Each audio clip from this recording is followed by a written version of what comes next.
ये जरूर इब्राहिम ने किया होगा। उसने हमारे खुदाओं को तोड़कर अच्छा नहीं किया। हम उसे नमरूद के पास ले जाएंगे। तुमने हमारे रहनुमाओं को तोड़कर अच्छा नहीं किया। इब्राहिम अलैहिस्सलाम ने जवाब दिया, मेरा रब वो है जो जिंदगी और मौत देता है। जिंदगी और मौत तो मैं भी दे सकता हूँ। अगर तुम्हारा खुदा सच्चा है तो सूरज को मगरिब से निकाल कर दिखाए। हजरत इब्राहिम अलैहिस्सलाम ने मुस्कुरा कर जवाब दिया, आज़र समझाओ अपने बेटे इब्राहिम को।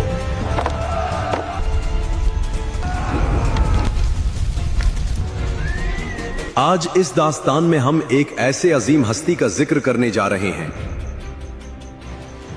जिन्होंने अल्लाह की रजा के लिए वो कुर्बानियां दी जिन्हें देखकर फरिश्ते भी हैरान रह गए। क्या इंसान अपने रब से इतनी मोहब्बत भी कर सकते हैं? हमने तो कभी सोचा ही नहीं।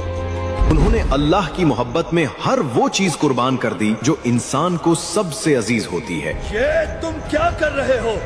क्या कोई उन देखे खुदा के लिए अपना बेटा भी कुर्बान करता है क्या? इनकी इताअत और सब्र का ये आलम था कि जब अल्लाह ने हुक्म दिया तो इन्होंने बगैर सवाल किए फौरन तस्लीम कर दिया। क्या कोई अपने अल्लाह पर इतना यकीन कर सकता है कि उसके अकायद के लिए जलती हुए आग में बगैर खौफ के दाखिल हो जाए? अल्लाह ताला ने आपकी वफादारी को उस दर्जे तक बुलंद किया कि इनके आमाल को कयामत तक के लिए तमाम उम्मतों पर इबादत का हिस्सा बना दिया। अब्बा, हम हर साल कुर्बानी क्यों करते हैं? बेटा, ये सुन्नत इब्राहिमी है। सुभान अल्लाह, क्या बात है। अल्लाह को अपने प्यारे नबी की आदा किस कदर पसंद आई। उसने रहती दुनिया तक के लिए सफ़ा और मरवा के दरमियान दौड़ना हर मुसलमान पर फर्ज कर दिया। इन्होंने बादशाहों से मुनाजरे किए। आज़र समझाओ अपने बेटे इब्राहिम को। वो हमारे खुदा नमरूद से मुकाबला करने को बोल रहा है। बुत परस्ती के दरवाजे तोड़ दिए।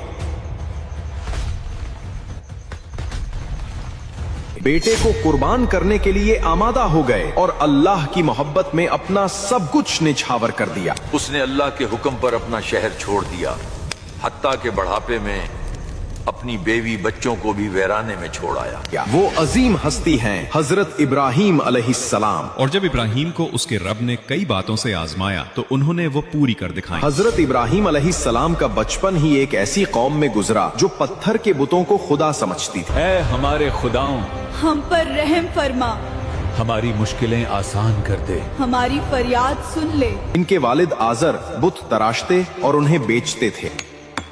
वाह, ये बूथ कितना खूबसूरत है। कल इसको बाजार में महंगे दाम पर बेचूंगा।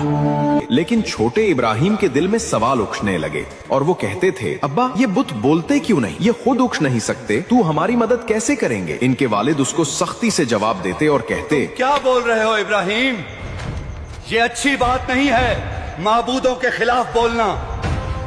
इब्राहिम ने कहा, आप पर सलामती, मैं अपने रब से आपके लिए बख्शिश मांगूंगा। लेकिन इब्राहिम अलैहिस्सलाम का दिल सिर्फ सच की तलाश में था। एक रात इब्राहिम अलैहिस्सलाम ने आसमान की तरफ देखा और सोचने लगा, क्या ये सितारा मेरा रब है? सितारा गुरूब होता है, फिर खुद ही अपने आप को जवाब देते और कहते, नहीं, जो डूब जाता है वो रब नहीं हो सकता। चांद निकलता है, क्या ये चांद मेरा रब है? चांद भी गायब होता है, नहीं, ये भी नहीं। सूरज तुलू होता है, क्या ये सूरज मेरा रब है? ये बड़ा है। मगरिब के वक्त सूरज डूब जाता है, ये भी नहीं। जो बदलता है वो रब नहीं, मेरा रब वो है जिसने आसमानों और जमीन को बनाया। एक दिन जब कौम मेले पर चली गई। सब लोग मेले पर जा रहे हैं, क्या तुम नहीं चलोगे? हाँ, मैं भी जरूर आऊंगा। इब्राहिम अलैहिस्सलाम बुतखाना में दाखिल हुए। सारे बुत तोड़ दिए और सिर्फ एक बड़ा बुत छोड़ दिया और उसके हाथ में कुल्हाड़ा भी दे दिया। कौम के लोग जब मेले से वापस लौट आए वो हैरान हो गए। सामने टूटे हुए बुत बिखरे पड़े थे, सिर्फ एक बड़ा बुत बाकी था जिसके हाथ में कुल्हाड़ा। ये सब क्या हो गया? ये किसने किया है? ये जरूर इब्राहिम ने किया होगा। एक इब्राहिम अलैहिस्सलाम ने पूरी कौम के अकायद को चैलेंज किया था। उन्होंने बुतों को तोड़कर ये साबित कर दिया था कि ये बेजान है और अब कौम का गुरूर, उनका तास्सुब और उनका जहालत आग बनकर भड़क उठा था। चेहरों पर गुस्सा, आंखों में शोले, वो सब बुतखाना में इकट्ठे हो गए। सरदार ने गुस्से से कहा, इब्राहिम, क्या तूने ये सब किया है? हमारे खुदा को तोड़कर आपने अच्छा नहीं किया। इब्राहिम अलैहिस्सलाम, मैंने नहीं किया, बल्कि ये बड़ा बुत जो तुम्हारा सरदार है शायद उसी ने किया होगा। उसी के हाथ में तो कुल्हाड़ा भी है, अगर ये बोल सकता है तो उससे पूछ लो। लोग एक दूसरे की तरफ देखते हैं, चुप छा जाती है। एक नौजवान बोला, मगर ये बुत तो बोल नहीं सकते। इब्राहिम अलैहिस्सलाम ने फरमाया, तो फिर तुम उनकी इबादत क्यों करते हो जो न सुन सकते हैं, न बोल सकते हैं, ना अपनी हिफाजत कर सकते हैं? क्या तुम अकल नहीं रखते? लोगों के चेहरे बदलने लगे, कुछ ने नजरें झुका ली, कुछ के दिल में चभन सी, लेकिन सरदारों का गुरूर आड़े आ गया। सरदार बोला, उसने हमारे खुदाओं को तोड़कर अच्छा नहीं किया। हम उसे नमरूद के पास ले जाएंगे ताकि वो इस मामले में साथ फैसला करे। फिर हजरत इब्राहिम अलैहिस्सलाम को नमरूद के दरबार में लाया गया। दरबार सजा हुआ था, सोना, चांदी, हुरूर और बहुत बड़े बुत। नमरूद तख्त पर बैठा था, उसके गिर्द दरबारी, सिपाही और ऐशो इशरत के साजो सामान, हर तरफ रंगीनियां। ऐ हमारे आका नमरूद, इब्राहिम ने हमारे बुतों और खुदाओं की बेहुरमती की है, आप उसको सख्त सजा दें। नमरूद ने अकड़ कर कहा, तुमने हमारे रहनुमाओं को तोड़कर अच्छा नहीं किया। अब देखते हैं तुम्हारा खुदा तुम्हें कैसे बचाता है। इब्राहिम अलैहिस्सलाम ने जवाब दिया, मेरा रब वो है जो जिंदगी और मौत देता है, तुम तो सिर्फ जाहिरी खेल खेलते हो। नमरूद ने तंजिया लहजे में कहा, जिंदगी और मौत तो मैं भी दिए सकता हूँ। अगर तुम्हारा खुदा सच्चा है तो सूरज को मगरिब से निकाल कर दिखाए। इब्राहिम अलैहिस्सलाम ने मुस्कुराते हुए जवाब दिया, मैं तो बंदा हूँ, मगर मेरा रब हर चीज पर कादिर है। वही है जो मशरिक से सूरज निकालता है। अगर तू रब है तो जरा उसे मगरिब से निकाल कर दिखा। आज़र समझाओ अपने बेटे इब्राहिम को, वो हमारे खुदा नमरूद से मुकाबला करने को बोल रहा है। नमरूद लाजवाब हो गया, दरबार में सन्नाटा छा गया। इब्राहिम अलैहिस्सलाम के चेहरे पर ईमान की रोशनी थी और नमरूद के चेहरे पर शिकस्त की तारीकी। नमरूद का चेहरा गुस्से से सुर्ख हो गया, उसके दरबारी चीख उठे, ये शख्स हमारे खुदाओं की तौहीन करता है, इसे सजा दो। ने हमारे खुदाओं की बेहुरमती की है। इस मामले पर ऐसा फैसला होना चाहिए जिसे दुनिया हमेशा याद रखे। इब्राहिम ने हद कर दी है, इस मामले पर ऐसी सजा का इंतजाम करो जो इस सल्तनत में पहले कभी नहीं देखी गई। नमरूद ने कहा, इब्राहिम को जिंदा जलाया जाए। फिर नमरूद के हुक्म से पूरे मुल्क में ऐलान किया गया, इब्राहिम को आग में जिंदा जलाया जाएगा। जो शख्स खुदाओं से मोहब्बत रखता है वो लकड़ी ला कर दे। लोग जौक दर जौक आने लगे, हर घर से लकड़ी, तनकों और ईंधन के अंबार लग गए। दिन गुजरते गए और आग का दायरा बढ़ता गया। रिवायात में आता ही है कि 40 दिन तक लोग लकड़ियां जमा करते रहे, यहाँ तक कि एक पहाड़ जैसी आग दिखने लगी। आसमान की रंगत बदल गई, जमीन तपने लगी। वो आग इतनी शदीद थी कि पास जाने वाला इंसान जल जाता। लोग फख्र से कहते, इब्राहिम को अब पता चलेगा कि हमारे खुदाओं की बेहुरमती का अंजाम क्या होता है। इब्राहिम अलैहिस्सलाम को नमरूद के सिपाही लाए और बोले, ऐ इब्राहिम, अब देखते हैं कि तुम अपने खुदा पर भरोसा रखते हुए इस अजीम आजमाइश का सामना कैसे करोगे। इब्राहिम अलैहिस्सलाम ने चेहरे पर मुस्कुराहट लाते हुए जवाब दिया, मेरा रब हमेशा मेरे साथ है, वही मेरा सहारा है, वही मेरा कारसाज है। लोगों का शोर बढ़ता जा रहा था। इस लम्हे आसमान के किनारे रोशनी जाहिर हुई और एक नूरानी वजूद हजरत जिब्राइल अलैहिस्सलाम नाजिल हुए। जिब्राइल अलैहिस्सलाम ने अर्ज किया, ऐ इब्राहिम, क्या तुम्हें किसी मदद की जरूरत है? कहो, मैं तुम्हें बचा लूं। हजरत इब्राहिम अलैहिस्सलाम ने मुस्कुराकर जवाब दिया, तुम मेरे रब के फरिश्ते हो और मैं अपने रब से ही मदद चाहता हूँ।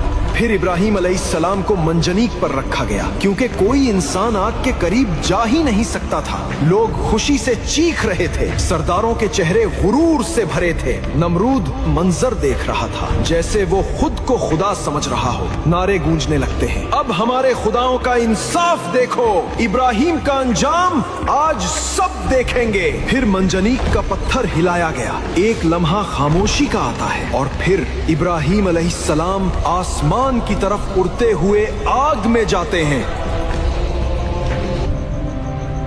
जब इब्राहिम अलैहिस्सलाम को आग में फेंका गया तो जमीन और आसमान की हर मखलूक ने यह मंजर देखा। तमाम जानवर पीछे हट गए, मगर एक छोटा परिंदा करीब जाके आग को बुझाने की कोशिश करता है और आग के ऊपर चोंच से पानी के कतरे गिराता है। और एक वज़ग़, संदा या चुपकली जैसी कोई जानवर आग के किनारे आकर अपने मुंह से फूंकने लगता है, जैसे आग को और भड़काने की कोशिश कर रही हो। यूं लगता था जैसे ईमान और तकब्बुर आमने सामने हैं। एक अपनी कमजोरी के बावजूद नेकी कर रहा था और दूसरा अपनी नफरत से बुराई में लगा था। ये बात याद रखनी चाहिए, कुरान में मखलूकात का जिक्र नहीं आया। ये वाकया लूक रिवायत के तौर पर मशहूर है, जिसे लोगों ने बतौर सबक संभाला के छोटी नेकी को कभी मामूली न समझो। लेकिन हदीस शरीफ में जो बात आई है वो ये है कि नबी करीम सल्लल्लाहु अलैहि वसल्लम ने फरमाया, एक जानवर जिसे वज़ग़, छिपकली या संदा है, वो इब्राहिम अलैहिस्सलाम की आग पर फूंक मारता था, इसलिए उसे मारने का हुक्म दिया गया। इसी लम्हे आसमान से अल्लाह का हुक्म नाजिल होता है, ए आग, तू इब्राहिम पर ठंडी और सलामती वाली हो जा। शोलों की आवाज अचानक मध्यम होती है, रोशनी नरम हो जाती है, फिर वो हवा जो तपिश से जल रही थी ठंडी नसीम में बदल गई। आग की लपटें फूलों की रोशनी बन गई और इब्राहिम अलैहिस्सलाम आग के दरमियान बैठे मुस्कुरा रहे थे, जैसे किसी बाग में बैठे हो। लोग खामोश हो गए, सब हैरत से आंखें फाड़ के देखते रह गए। एक शख्स ने बोला, कमाल हो गया, हमें तो अपनी आंखों पर यकीन नहीं आ रहा। बेशक इब्राहिम अल्लाह के सच्चे नबी है। नहीं, ये सब हमारी आंखों का धोखा है। इब्राहिम ने जरूर जादू किया होगा। तकब्बुर ने नमरूद और उनके लोगों के दिल को अंधा कर दिया। ये कैसे मुमकिन हो सकता है? नहीं, हम पर कोई खुदा नहीं हो सकता, ये सब जादू है। वो दिन तारीख में लिखा गया कि जब इंसान ने आग जलाई और अल्लाह ने उसी आग को सलामती बना दिया। इब्राहिम अलैहिस्सलाम ने कौम से मुखातिब होकर फरमाया, जिन पत्थरों की तुम पूजा करते हो वो खुद को नहीं बचा सकते। मेरा रब जिंदा है, वही सबका खालिक और मुहाफिज है। कुछ लोग रोने लगते हैं, कुछ ईमान लाए, लेकिन अक्सरियत पीछे हट गए। कौम के सरदारों ने कहा, हम तुम्हारे इन जादुओं से अपने खुदाओं को नहीं छोड़ने वाले। हमारे खुदाओं की तौहीन मत करो, वरना तुम्हारा अंजाम इससे भी बुरा होगा। एक दिन कौम के सरदार जमा हुए और फैसला किया गया, ऐ बादशाह नमरूद, इब्राहिम आग से बच गया है और लोग उस पर ईमान लाने लगे हैं। हमें इब्राहिम को रोकना होगा और कुछ ना कुछ करना होगा, नहीं तो सब लोग इब्राहिम पर ईमान ले आएंगे। इब्राहिम अलैहिस्सलाम तन्हा थे, उनका कोई साथी न सिवाय चंद ईमान लाने वालों के। लेकिन इब्राहिम अलैहिस्सलाम के दिल में कोई खौफ न था। वो जानते थे कि जिस रब ने आग को बाग में तब्दील कर दिया, वही हर जालिम के मुकाबले में उनका मददगार है। जब जुल्म की इंतहा हो गई और कौम के सरदारों ने साफ कह दिया कि इब्राहिम को कहो कि हमारे शहर से निकल जाए, वरना उसके लिए अंजाम बहुत सख्त होगा। तब अल्लाह ने अपने खलील को अपना हुक्म दे दिया और दिल के अंदर वही की रोशनी उतरी। दिल में एक आवाज गूंजी, ए इब्राहिम, ये जालिम लोग कभी सीधे नहीं होंगे, उनको छोड़ दो, मेरी खातिर हिजरत करो। इब्राहिम अलैहिस्सलाम ने कौम से मुखातिब होकर फरमाया, मैं अपने रब की तरफ हिजरत करने वाला हूँ।